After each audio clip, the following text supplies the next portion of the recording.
Good morning. Hope you're doing well today. Today we are continuing our conversation in chapter 17, looking more at speed training. Here we go.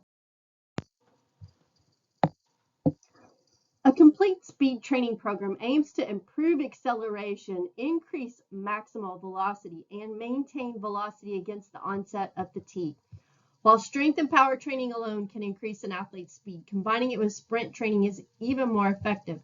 Basic sprints help to improve reaction time, acceleration, top speed, and deceleration. Keeping the exercise interval short, such as less than 20 seconds, or the work to rest ratio relatively high, like 1:5 ratio, prevents blood lactate from accumulating. Sprints can be repeated at near maximal velocity, which is necessary to induce the right neuromuscular adaptations. A basic speed training program can be adapted by running uphill and downhill. Incline running helps to improve power during hip flexion and extension. Downhill running is effective at improving coordination and stride frequency. Endurance is the ability to push on even when fatigued. It is considered to be an aerobic activity. This is the first component that should be worked on before the other abilities are developed and trained. Strength is all about being able to push the pedals against high resistance. Hills, headwinds, and crosswinds are situations where strength is important. Speed is the ability to turn over the pedals quickly. Track riders have highly developed speed. They can rotate those pedals around at over 150 RPMs with great efficiency. Athletes with a large percentage of fast twitch muscles possess great speed. Now, the basics of speed, strength, and endurance can be further refined to start combining these abilities. Strength endurance is the ability for the muscles to sustain a high load for a long time. For roadies, strength endurance is critical. Climbing long, gradual hills is a great way to get good strength endurance. Power is when the gap is bridged between strength and speed. Maximum force for a relatively short amount of time. When strength and speed are combined at a high level, power is produced. Short, steep climbs are a good example of when power is required. Speed endurance is the ability to sustain speed for an extended amount of time. We're talking about sprinting here. This is one of the single most important abilities to have in your quiver when trying to win races that end in long sprint finishes. Cavendish has fantastic speed endurance. When strength and speed are combined at a high level, power is produced. Short, steep climbs are a good example of when power is required. Speed endurance is the ability to sustain speed for an expended amount of time. Endurance is what allows an athlete to continue to execute with power and speed over time. So your sprinters and jumpers need to have this endurance in order to maintain top speeds and power for all the flights of jumps or the entire run. Training can improve the clearance rate of lactate and reduce early lactate formation. Speed endurance is the quality of being able to maintain sprinting velocities at or near your maximal velocity. Another way to look at speed endurance is the ability to minimize deceleration after achieving maximal velocity, also known as top speed. There are two main components to speed endurance. First is the technical ability to maintain proper sprint mechanics while under fatigue. The second is the physiological aspects, such as energy, system conditioning, and elastic tissue qualities. On the technical side, speed endurance could be viewed as the ability to maintain maximal velocity sprint mechanics while under ever-increasing levels of fatigue. Training for speed endurance should include significant amounts of time and effort spent on developing the skills and discipline required to maintain maximal velocity sprint mechanics for a long duration. On the physiological side, speed endurance is the zone of work where lactate tends to accumulate, which increases the acidity of the fluids within muscle due to increasing levels of hydrogen ions. In this regard, speed endurance training needs to target energy systems and movement characteristics that lend themselves to being able to sprint as fast as possible for a relatively long time. Note that you do not train these factors separately. Technique work is an aspect of every repetition you ever do, and it is intimately tied and limited by your physiological capabilities. As you work on the one, the other is being worked on as well, meaning we should not mentally place these aspects of speed endurance into different silos, but rather keep in mind when planning and training for speed endurance. Speed endurance is the ability to maintain high sprint velocities over relatively long distances. Stated differently, speed endurance is the ability to minimize deceleration after maximal velocity. Speed endurance should be trained with distances of 70, 150 to 150 meters, or 7 seconds to 15 seconds of high intensity sprinting.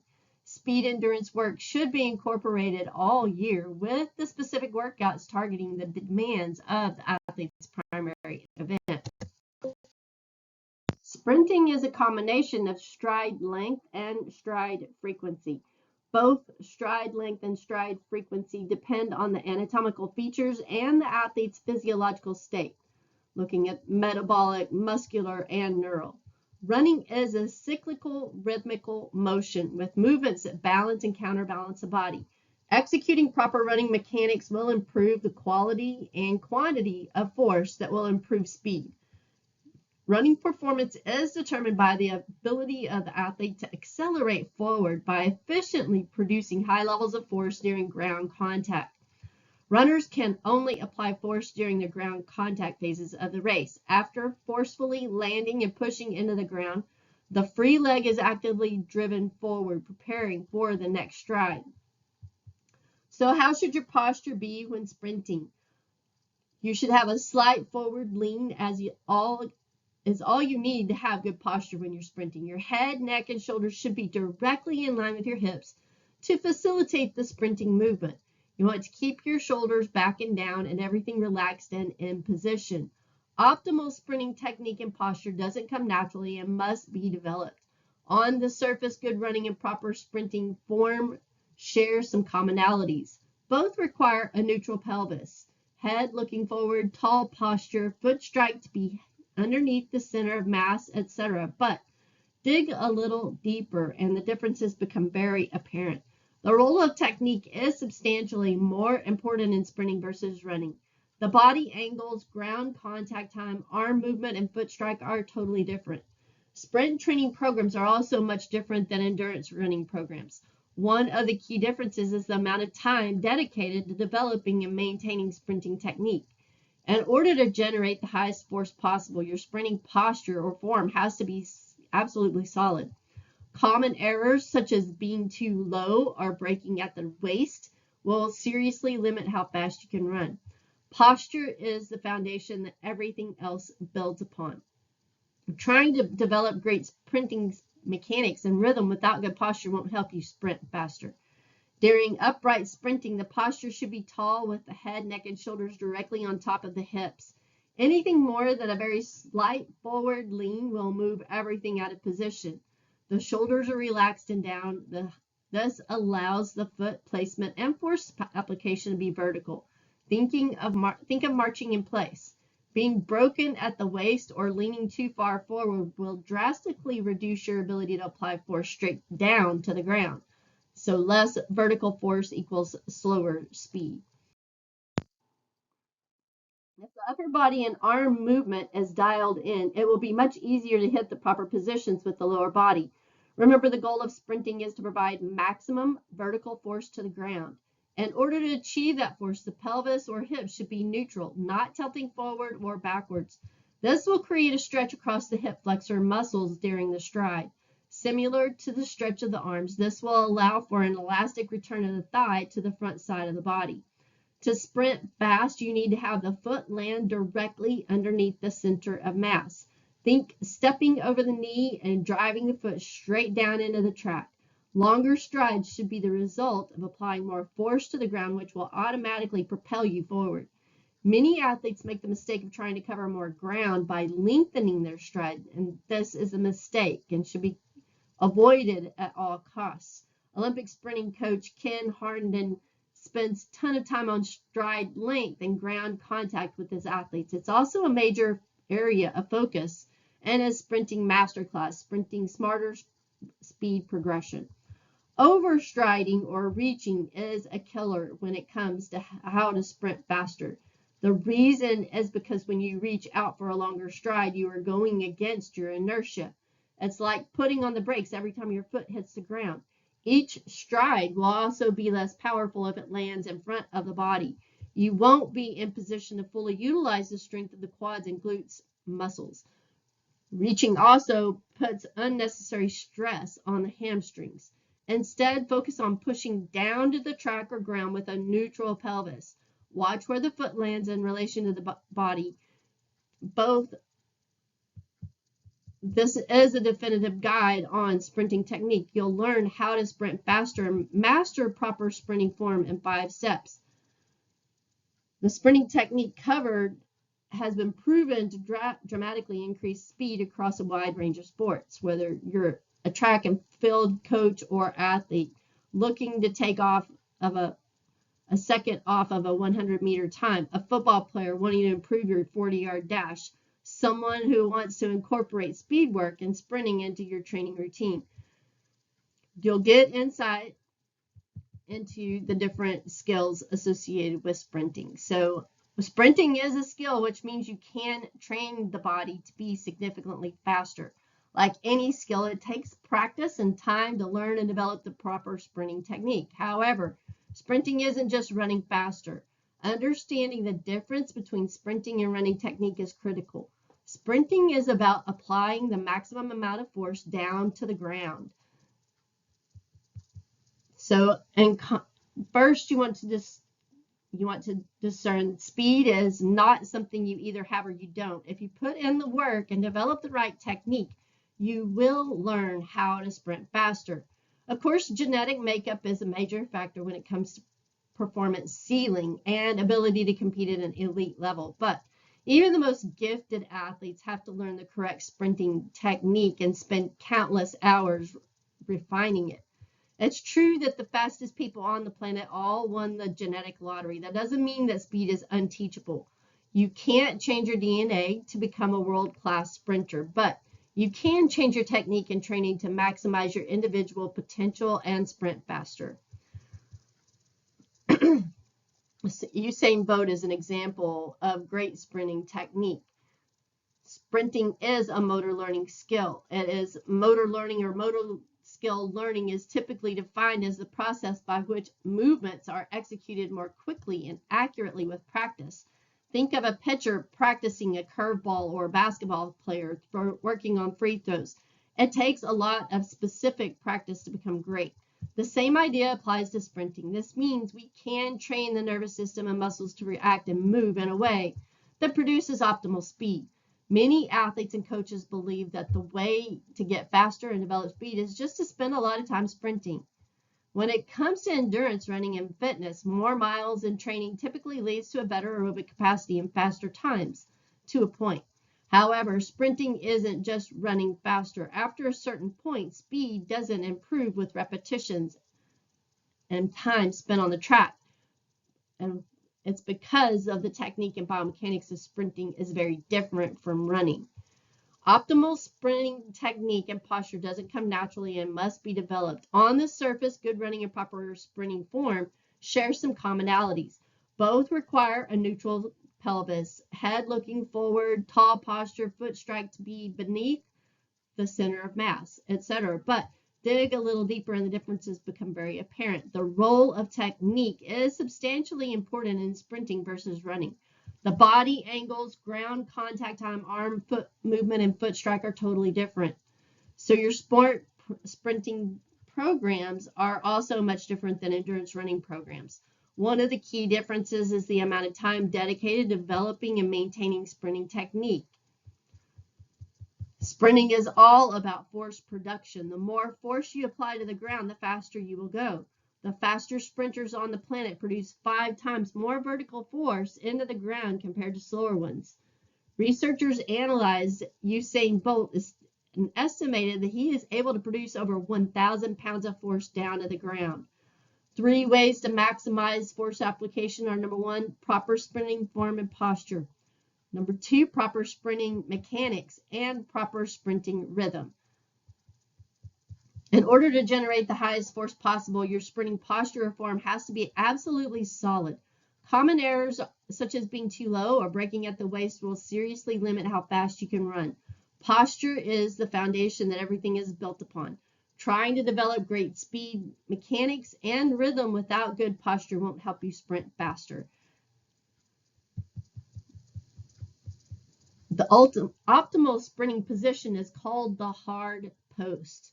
Remember that each athlete is unique, and what works for you may be slightly different for some others.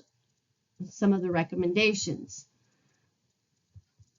During upright sprinting, the posture should be tall with the head, neck, and shoulders directly on top of the hips. Anything more than a very slight forward lean will move everything out of position. To learn about posture and positions out of the starting blocks, you want to, there's a different form for that. Shoulders are relaxed and down. This allows foot placement and force application to be vertical. So you want to think of marching in place. Being broken at the waist or leaning too far will drastically reduce your ability to apply force straight down to the ground. So less force, vertical force is equal to slower sprinting. Arm action plays a critical role in proper sprinting technique. Correct sprinting arm movement balances the body, promotes rhythm, and increases force production. Many coaches and articles say things like keep your arms at 90 degrees or lock the elbows. The theory being that a bent arm moves faster and will decrease the flight phase when both feet are off of the ground of the sprint. While other coaches insist that extending the rear arm will provide additional speed, they argue that instead of locking the elbows and arms in a fixed position, the arm should work in harmony with what the legs are doing, regardless of which camp you are in. All sprint coaches can agree that the arms move front to back or on the sagittal plane with virtually no movement side to side. The legs will follow what the arms do. So crossing the arms will lead to unnecessary lateral movement. Any movement not towards the finish line prevents you from achieving optimal acceleration and max velocity during the sprint. The arms should be relatively free of tension and fluid. Over tightness in the arms will flow to the legs and slow you down. The hands should be blocked around shoulder height, meaning it does not extend past that point. The action of the arm should be a one-stroke movement. Once the hand reaches shoulder height, strike down and back with the arm. As soon as ground contact is made with the foot, the hand should swing past the hips with the elbow near a complete extension or almost straight. Once the arm swings behind the body, the elbow will rebound to around 105 degrees, so you can see daylight between the rear arm and torso. By extending the arm in this manner behind the body, the spine is able to properly rotate and increase power. This arm movement will also cause a stretch in the chest and shoulder. This stretch creates an elastic energy return of the arm back to the front of the body. This means less effort is required to drive the arm forward to the starting block position of shoulder height. If the upper body and arm movement is dialed in, it will be much easier to hit the proper positions with the lower body. Remember, the goal of sprinting is to provide maximal vertical force to the ground. In order to achieve that force, the pelvis or hips should be neutral, not tilting forward or backwards. This will create the stretch across the hip flexors muscles during the stride. Similar to the stretch of the arm, this will allow for an elastic return of the thigh to the front side of the body. To sprint fast, you need to have the foot land directly underneath the center of mass, thinking of stepping over the knee and driving the foot straight down into the track. Longer strides should be the result of applying more force to the ground, which will automatically propel you forward. As we talked about, many athletes make the mistake of trying to cover more ground by lengthening their stride. It's a mistake and should be avoided at all costs. The lead leg should follow a two-stroke movement. The first movement is up to form the hard Z. The foot is behind the knee and the calf is close to the hamstring. This is much faster than an L position where the calf is perpendicular to the ground. The second movement is an active strike directly down to the ground. As hard as you hit the hard Z, immediately explode down to the ground. Don't wait. Just change the single element of sprinting technique should have a sizable impact on your speed. Fast sprinters spend less time on the ground with each stride versus slower ones. A big part of that quick ground contact is achieved through an active strike to the ground. Don't run on your toes. If you try to run on your toes, what ends up happening is a collapsing of the ankle once the foot hits the ground. This will increase ground contact time and lead to slower speeds. Instead, the foot should be dorsiflex, which is having the toe close to the shin. This creates another stretch reflex where the stored energy will act like a spring once your foot hits the ground. The fastest sprinter on the planet have extremely short ground contact times during upright sprinting. The top male sprinters in the world are on and off the ground in less than 0.09 seconds when sprinting at top speed. The fastest females just take a little longer. Ground contact in an area that Coach Kareem spends a considerable amount of time discussing. It's a big deal when it comes to learning how to sprint faster. The actual contact point is on the forefoot where the spikes are on track shoes. There are several drills that train the body and nervous system for proper ground contact. Different types of A skips, B skips, various plyometrics such as box jumps, etc. Performing drills with proper sprinting form is critical to getting the benefit during sprinting. Arm action plays a critical role in the proper sprinting technique. So correct sprinting arm movement balances the body and promotes rhythm and increased force production.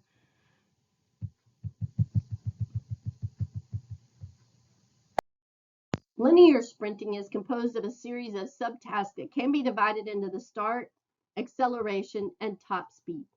While these phases of a sprint are technically distinct, they all require the athlete to volitionally move the lower limbs at maximal speeds through a series of stance and flight phases. The stance phase can be broken down further into an eccentric braking period, followed by a concentric propulsive period. In contrast, the flight phase consists of the recovery and ground preparation segments of the swing leg. These recommendations are based on linear sprinting and may be useful for both instruction and evaluation of the movements.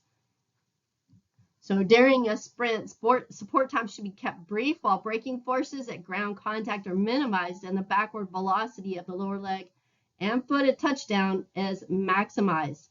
Maximizing sprinting speed depends on a combination of optimal body posture, leg action, and arm action.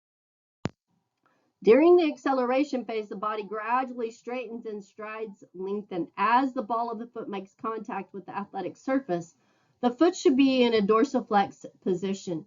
The athlete should look down and limit torso flexion at the waist. During acceleration, propulsive forces assist in elevating the hips above the ground to a point at which speed is no longer increasing at large rates. This portion of the sprint, known as maximal velocity, uses the SSC through stiffness regulation to propel the athlete's center of mass down the track horizontally. Acceleration differs from maximal velocity, which is the drive and recovery phase, in the following ways. Stride length is increased over the acceleration period and front side mechanics are stressed, so leg action that occurs in front of the body. You want to emphasize brief ground support times as a means of achieving rapid stride rate. This requires high levels of explosive strength. This quality is developed systematically through consistent exposure to speed training as well as properly designed strength training programs. Emphasize the further development of the SSC as a means to increase the amplitude of impulse for each step of the sprint. Specifically, high achievers at top speed sprinting produce high forces in a short stance phase using the SSC. The complete weightlifting movements and their derivatives are key exercises for overloading the SSC with forces greater than those produced during an open sprint. The drive phase of each stride begins when the ball of the lead foot creates forceful contact with the surface and ends when the foot leaves the surface. The athlete's center of gravity should be slightly behind the lead leg at the initial point of contact. The forceful contact of the ball of the dorsiflex lead foot is extended by extension of the hip, knee, and ankle. The short period of surface contact should continue until the athlete's center of gravity passes over and in front of the lead foot. When the ball of the lead foot leaves the ground, the drive phase is completed. The recovery phase of each stride begins as the ball of the lead foot separates from the ground and continues until the foot returns back to the ground. Keeping the foot dorsiflexed, the athlete should flex the knee and pull the heel toward the hip rapidly. This allows for a faster swing of the recovery leg due to a mechanical advantage, since the leg is closer to the hip's axis of rotation. Once the heel reaches its maximum height, the athlete should drive it forward with the intent of passing the dorsiflexed foot above the opposite knee. As he or she begins to straighten the leg in preparation for ground contact, the athlete should focus, keeping the foot in a dorsiflexed position and driving to the surface with powerful hip and knee extension. While moving through the drive and recovery phases, athletes should consider the following factors. The head should be kept in normal alignment with the trunk and shoulders should be steady to avoid rotation. The body angle should remain between 80 and 85 degrees. The muscles of the head, neck, shoulder, and upper extremities should remain relaxed. The arm swing should start with the lead arm bent to 70 degrees, opposing the trail leg, with the hand beside the cheek on that side, and end with the rear arm bent to 130 degrees, opposite the lead leg, and position slightly past the hip on that side. With appropriate positioning, the sprinter will display an upright trunk, level head, and maximal hip height during a maximal effort run. Successful deceleration and stopping in sport allows athletes to transition between acceleration and maximal velocity to change direction based on what the action dictates. The key to deceleration and changing direction without coming to a complete stop is to flex the ankles, hips, and knees as each foot contacts the ground. This extends the time that force may be absorbed and distributed throughout the body, allowing athletes to reduce speed and make change in direction come to a stop. Speed is a function of the frequency and the length of the stride, as we talked about. These parameters are interdependent, and the optimal ratio allows for maximal running speed. The increase in speed can be achieved by increasing the length or frequency of the stride. So stride frequency is the number of strides performed in a given amount of time and is enhanced with assisted sprinting.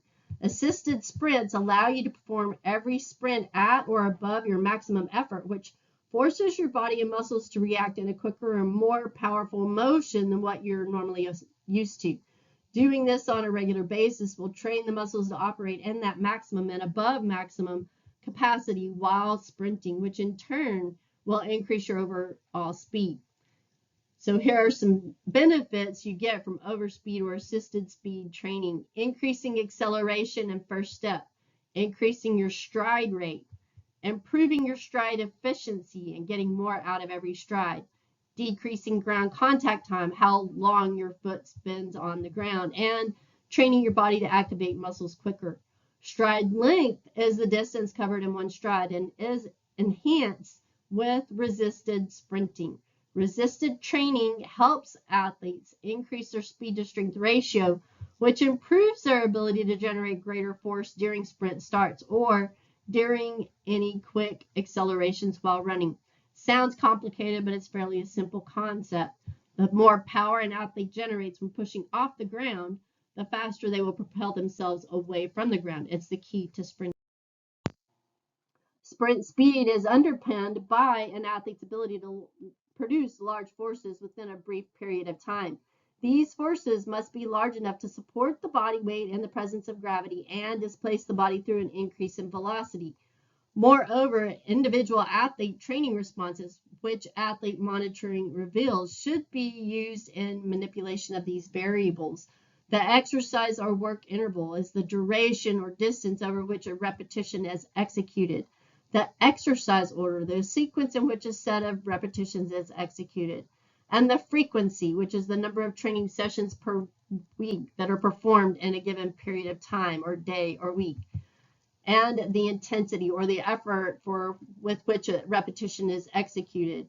And really what they're saying as far as intensity is that you want to begin with low-level forms of drills to sprint-assisted and resisted sprinting drills that apply significant stress on the body. As far as the number of training sessions per week for clients who participate in a sport, 2 to 4 speed sessions per week is common. Those who are non-athletic or competition may benefit from 1 or 2 speed sessions per week.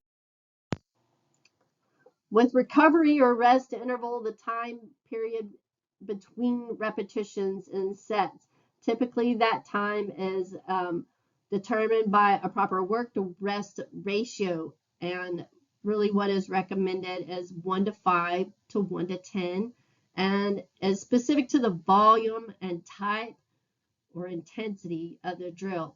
The higher the intensity of the drill, the more rest that your client will need. And as far as repetitions, the execution of a specific workload, assignment, or movement technique. Then you do a group of sets and recovery intervals, which are called series. And a group of repetitions and rest intervals would be called a set.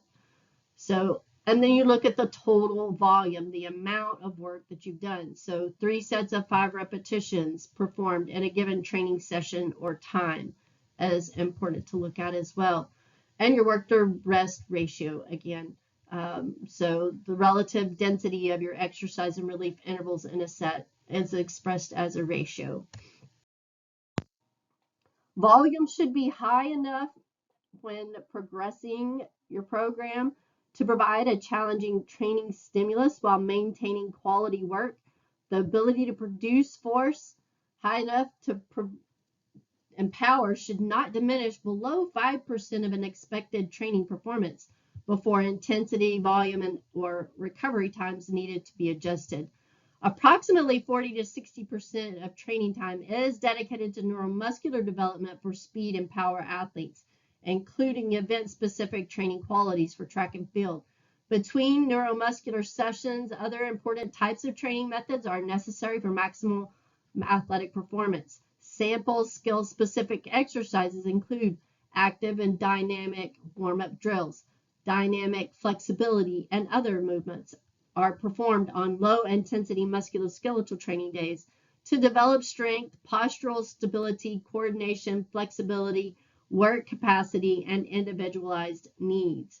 And you can see typically, again, you want to move from low to high volume of low intensity speed drills and on up to low to high volumes of moderate intensity and then high intensity.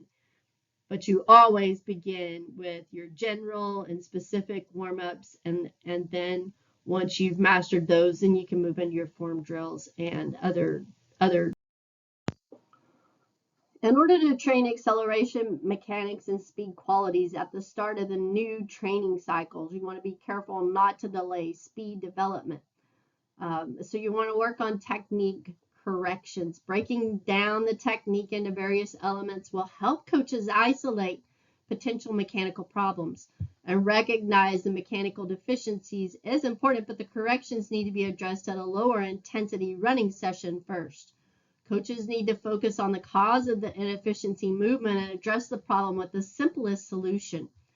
Surfaces differ in their firmness, consistency, and rebound, and athletes can use variations in surfaces as a way to add variability to their program, to constrain certain physical outputs, and to bring a slightly different feel to the training that we perform on a daily basis.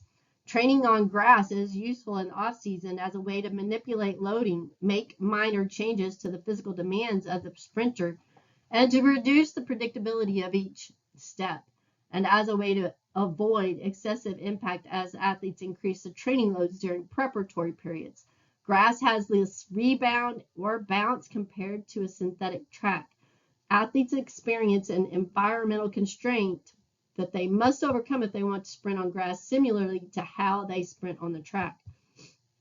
I believe that athletes sprinting on grass have to work slightly harder to produce vertical forces and maintain vertical stiffness, and this can have a beneficial training effect over time. If athletes can learn to be stiffer and bouncier on a surface that is not conducive to being bouncy, they will have no problem rebounding off of a synthetic track with high levels of stiffness when the time comes to change surface. Another aspect of sprinting on grass is that even though we should use the flattest and highest quality grass we have access to, small deviations in grass surfaces reduce the predictability of each ground contact, forcing the brain and the body to make small adjustments. that change with every sprint. From a technical standpoint, this small amount of variation helps prevent the brain from getting stale, as the brain has to constantly adjust movement to match the demands of the surface. I believe this can help develop better subconscious control of the body while in the air and on the ground, compared to running on a predictable surface-like track. Synthetic tracks have their own benefits, which we can make use of at right times. This allows for progression that is independent of typical volume and intensity modifications, as the different demands of the track will force the athletes to adapt with shorter ground contact times, greater vertical projection, and give them a kinesthetically varied experience when training. One benefit of synthetic tracks is that because you can grip the ground with your spikes without fear of slipping, accelerations can be more aggressive on the track.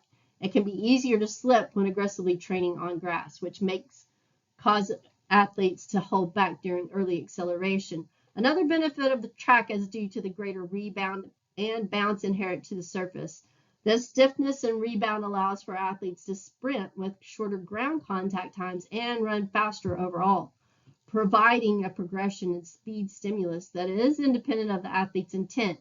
Since synthetic tracks are very flat and consistent surfaces, athletes will likely feel that they are able to put out their highest intensities on the track, which is conducive to developing their maximal velocity skills. Because of the predictability of the surface, athletes can sprint with full intent without fear of stepping incorrectly. This predictability can help make the intensity of sprints higher without telling the athletes that they need to try to sprint faster. They will sprint faster as a result of being on a surface more conducive to sprinting faster, offering a minor but valuable progression opportunity. And this is just an example of a sample schedule for resistance, plyometrics, and speed training. You can see on the particular day what type of activity the athlete or client is doing. If they're doing resistance training on Monday, they're working upper body, so they're doing plyometric training for the lower body, and they are resting from doing any speed training. On Tuesday, they're working the lower body with resistance training, so they're doing plyometric upper body and resting again with speed training. Wednesday, they get to work on speed, technique, and sprint assisted drills while resting from resistance and plyometric training, and then you start over again and cycle. So plyometric exercise should be incorporated into an overall training program, including both strength and aerobic exercise. Speed training may be combined with plyometric and resistance training, but it requires careful planning to optimize recovery while maximizing performance. The ability to apply force quickly and provide an overall overload to the agonist muscle is the major goal of plyometric training, a benefit to most sporting activities and many occupations. Because the ability to move rapidly is needed in sport, speed training may be another important component to include for clients active in competitive and recreational sport.